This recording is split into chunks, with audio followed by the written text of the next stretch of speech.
This year, the year of 2023, in the year of our Lord, I would like to read 50 books. And this year, I plan to do a video like this, in which I do a quick review of the books I read. The books I read this month, I'll be honest, I did not read as many books this month as I wanted to, because I'm lazy. But the books I did read, let's talk about. The first book, The Tattooist of Auschwitz. This is the story of a man named Lyle. This is a story, and he's a Jewish man who becomes the tattooist of Auschwitz and another concentration camp nearby. But the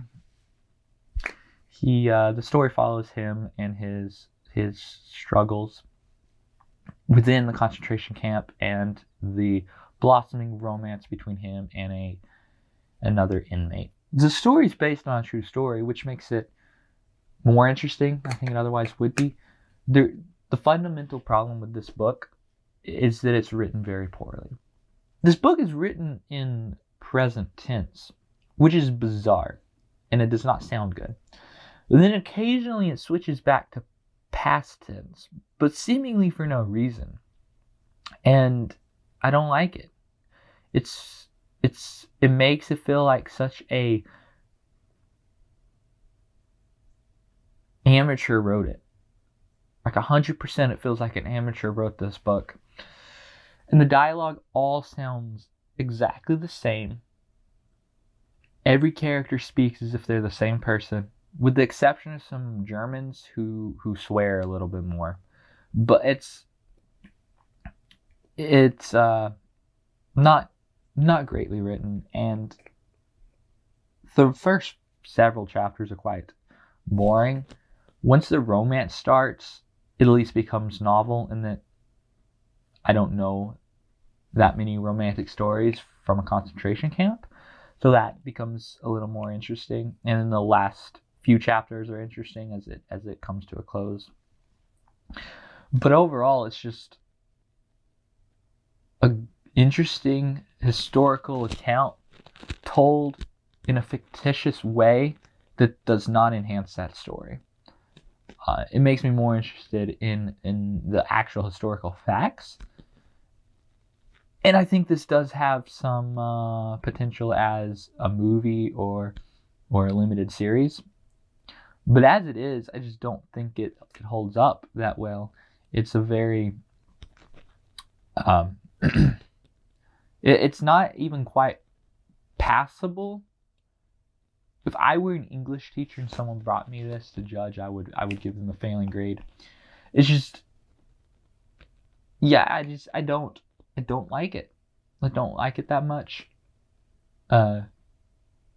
Since it is as popular as it is, I mean, it's an international bestseller.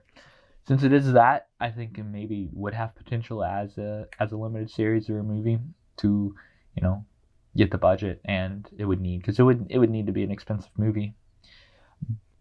But yeah, it's not that great. But I read it. The thing I read was Reflections on the Psalms by C.S. Lewis. Obviously, this is a book in which C.S. Lewis reflects on the Psalms. And unlike a lot of people who would write a book on the Psalms, C.S. Lewis goes exclusively for the hard Psalms. There's no Psalm 100. There's no Psalm 23. Well, he does mention Psalm 23, but it's not in a way that most would. He goes straight for the bashing of Babylonian babies' heads and the apparent self-righteousness that is in many of the Psalms. And it's a very admirable thing to just go for the challenging bits of something. There's definitely a temptation to just go for the easy pieces, the pieces that just instantly make you praise and rejoice. But no, he doesn't do that. He argues out things and makes it quite interesting, in my opinion. I think this is probably would be his more controversial book in most evangelical circles. It probably has his less mainstream views than his other books, but it makes it for an interesting read. And I think that one of the most interesting things about this book is near the end when he's talking about Socrates. Socrates, hundreds of years before Christ, had this idea of a righteous man who would be so righteous that society would reject him and he would be crucified, or the equivalent of crucifixion from Socrates' perspective and culture. And, well, it happened. And then he also talks about a early Egyptian pharaoh who was monotheistic, well before the Egyptians and the Hebrews had contact. And his point is just that there's all these glimpses of truth throughout history and paganism. Some of that stuff is really interesting to me, but he doesn't give answers. He doesn't give hard answers. All he does is he muses to conclusions.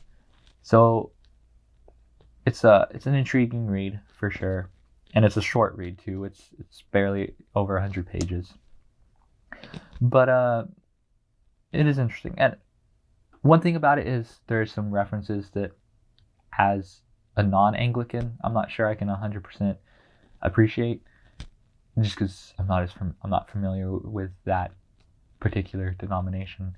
But overall, it's an interesting read, and it's easy and quick. So there's that. Another thing I read, which some people might not count as a book because, well,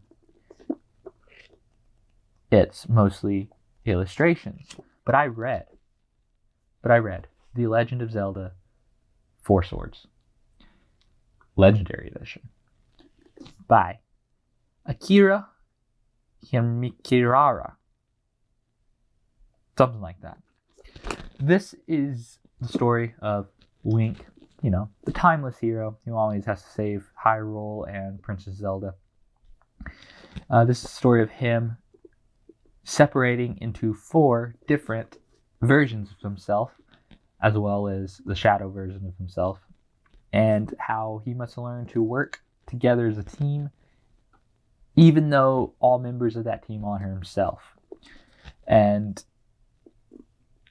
it's an interesting book. It's very fun. It's got fun humor, good action adventure. It starts off a little slow, but by the time you get the last 5 chapters are just nonstop great. It's just you can't put it down at that point. It's a fun read, very fun read. I look forward to reading the other ones in this series. It's not really a series because they don't really have any continuity together. Legend of Zelda is not the best at continuity, but it's always interesting. I love Legend of Zelda. The games are beautiful. Love them. Breath of the Wild is obviously the best, but Ocarina of Time, Twilight Princess, so good. I tried to play the first one occasionally, but it's really hard to get into that one.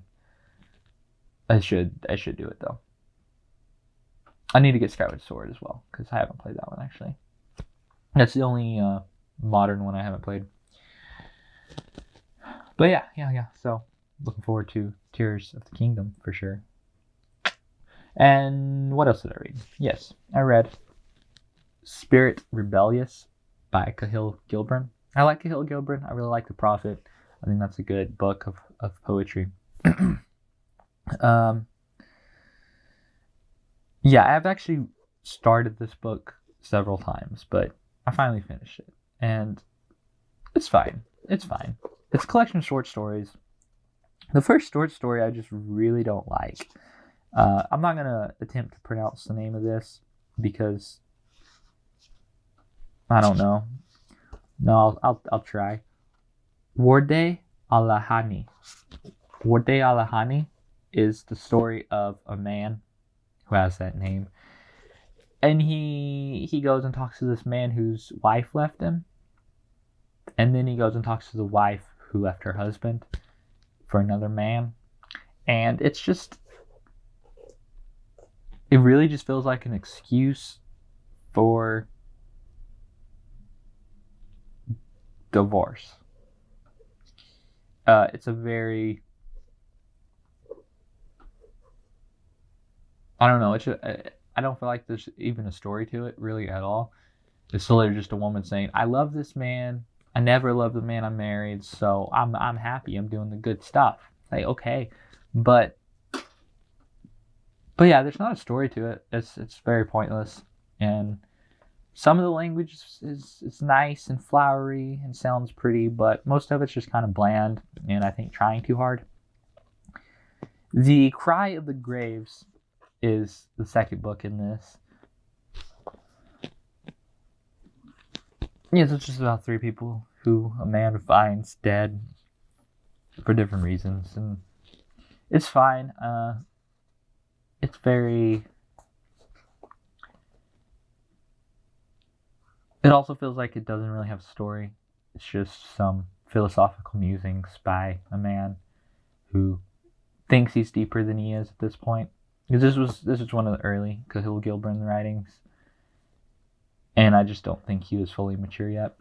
Which is fine. No one's fully mature when they start. The Bridal Couch is a story about this woman who's marrying this man. And then this old lover shows up at the wedding. And she's like, "Oh, I actually love you the whole time." So she decides to leave her new husband. Because apparently, this woman was like, "No, this guy you love, he actually loves me and he's pursuing me. And then he's done all this stuff." And she's like scandaled into... She's gossiped into getting married to a different guy. And then she kills herself and her lover. So it's kind of just a dumb story.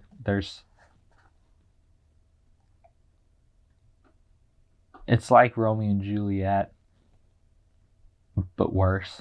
Yeah. Romeo and Juliet, Shakespeare's worst play, in my opinion. Othello's the best. Yeah, Othello's the best. But it's just not there. Now, this short story in here that I did like was Kahil the Heretic. It's the last one in here and the longest story in here. Something that was great about that story was it actually had a narrative. Or more of a narrative. And it came together in a way that was way more interesting than the others. But it's about a man who is driven out of the monastery for being a heretic because he is criticizing the power and the oppression that the powerful are having over the weak. Because often the case, the church and the government are in bed together, And this is a story about this man criticizing it and facing some consequences for that. So he's sent out from the monastery on a cold winter night, and he pretty much dies. He's very close to death.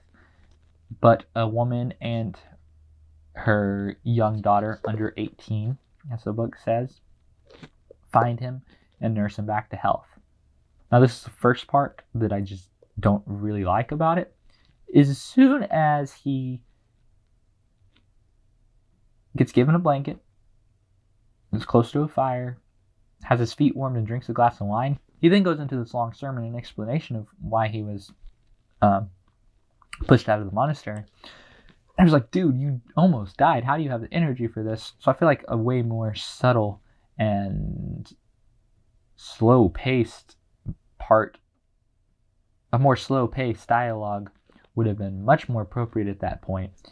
But obviously Kahil Gilbran just wants to get to a long philosophical paragraph after paragraph after paragraph so he can push his message or whatever.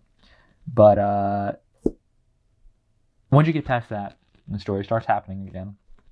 It gets good again. And then the conclusion of it, I won't even give spoilers for this because I actually would encourage people to read this.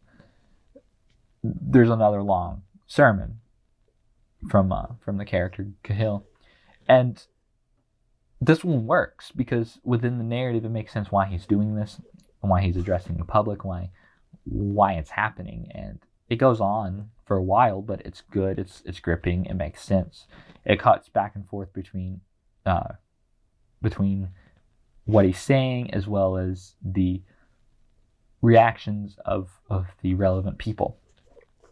And then also there's like a good reveal shortly after that about exactly what happened, when there's a mystery that had been brought up at the beginning of the book, at the beginning of the story.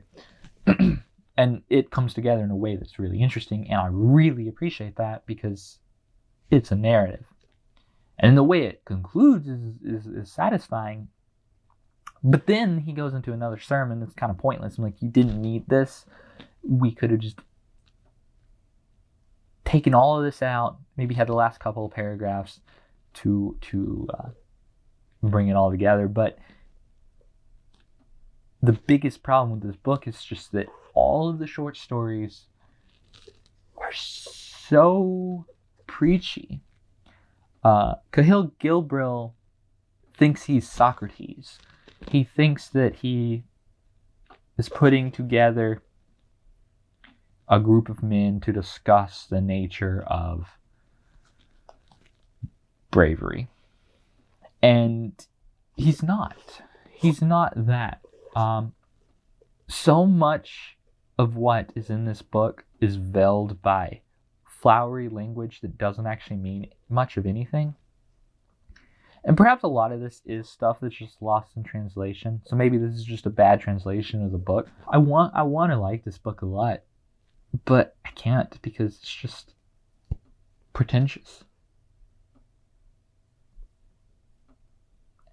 And I don't, if the type of philosophical musings that are in this book is what someone wants to write, I don't think they need to veil it in a story of fiction.